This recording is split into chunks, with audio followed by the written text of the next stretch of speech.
दोस्तों, वीडियो शुरू करने से पहले कृपया आप मेरे चैनल को सब्सक्राइब जरूर करें और साथ में बेल आइकन को भी दबा दें ताकि मेरे नए वीडियो का नोटिफिकेशन आपको मिल जाए। अब देर न करते हुए आज की साखी शुरू करते हैं। एक बार की बात है, एक गांव में एक गड़िया रहता था। वह हमेशा भगवान को भला बुरा कहता था और कहता था कि मैं सबसे अमीर क्यों नहीं हूँ। उसकी हमेशा भगवान से यही शिकायत रहती थी। वह लालची स्वभाव का था, हमेशा यही सोचा करता था कि किस प्रकार वह गांव में सबसे अमीर हो जाए। उसके पास कुछ बकरियां और उनके बच्चे थे जो उसकी जीविका के साधन थे। एक बार वह गांव से दूर जंगल के पास पहाड़ी पर अपनी बकरियों को चराने ले गया। अच्छी घास ढूंढने के चक्कर में आज वो एक नए रास्ते पर निकल पड़ा। अभी वह कुछ ही दूर आगे बढ़ा था कि तभी अचानक से तेज बारिश होने लगी और तूफानी हवाएं चलने लगी। तूफान से बचने के लिए गड़िया कोई सुरक्षित स्थान ढूंढने लगा। उसे कुछ ऊंचाई पर एक गुफा दिखाई दी। गड़िया बकरियों को वहीं बांध उस जगह का जायजा लेने पहुंचा तो उसकी आंखें फटी की फटी रह गईं। वहां बहुत सारी जंगली भेड़ें मौजूद थीं। मोटी तगड़ी भेड़ों को देखकर गड़िए को लालच आ गया। उसने सोचा कि अगर ये भेड़ें मेरी हो जाएं तो मैं गांव में सबसे अमीर हो जाऊंगा। इतनी अच्छी और इतनी ज्यादा भेड़ें तो आसपास के कई गांवों में किसी के पास नहीं है।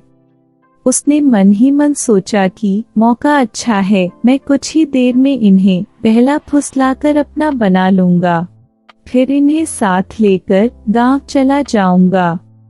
यही सोचते हुए वह वापस नीचे उतरा।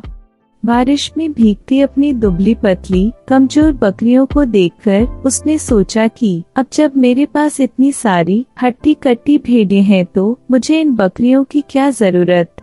उसने फौरन बकरियों को खोल दिया और बारिश में भीगने की परवाह किए बगैर कुछ रस्सियों की मदद से घास का एक बड़ा गट्ठर तैयार कर लिया। गट्ठर लेकर वह एक बार फिर गुफा में पहुंचा और काफी देर तक उन भेड़ों को अपने हाथ से हरी हरी घास खिलाता रहा।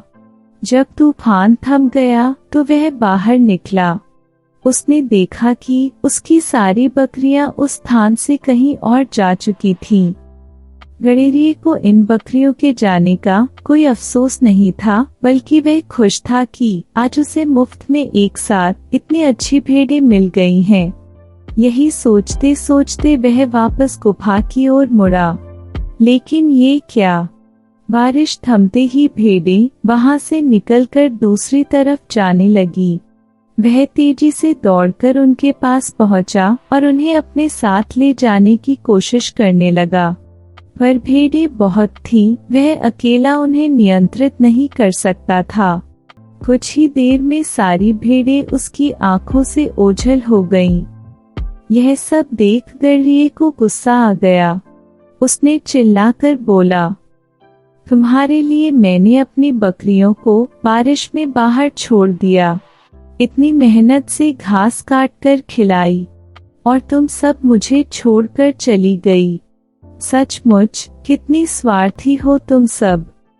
गड़िया बदहवास होकर वहीं बैठ गया। तभी वहां गुरु नानक देव जी आए और बोले, गड़िया तुम अपना गुस्सा शांत करो और ठंडे दिमाग से सोचो, तब तुम्हें समझ आ जाएगा कि दरअसल स्वार्थी वो भेड़ें नहीं बल्कि वो तुम खुद हो, जिसने भेड़ों की लालच में आकर अपनी बकरियां भी खो दी। तुमने ज्यादा पाने के चक्कर में जो तुम्हारे पास था उससे भी हाथ धो बैठे। गुरु नानक जी ने कहा, लोभ का फल नामक यह है कि जो व्यक्ति स्वार्थ और लोभ में फंसकर अपनों का साथ छोड़ता है उसका कोई अपना नहीं बनता और अंत में उसे पछताना ही पड़ता है। यह सब सुनकर गड़िया को अपनी भूल पर पछतावा हुआ। उसने कहा, गुरुजी, मैं हमेशा भगवान को कोसता रहा, उनको भला बुरा कहता रहा और मैं सबसे दूर होता रहा। भगवान ने मुझे इतना सब कुछ दिया, फिर भी मुझे उसमें तसल्ली नहीं हुई। मैं और पाने के चक्कर में लगा रहा। मैंने कभी भगवान को इतना सब कुछ देने के लिए शुक्रिया तो किया नहीं, लेकिन और लालच के चक्कर में उनको भला बुरा जरूर कहा। गढ़रिया ने गुरुजी से उनके चरणों में झुककर उनसे क्षमा मांगी और उनसे कहा, आज आपने जो मुझे शिक्षा दी है मैं हमेशा याद रखूंगा।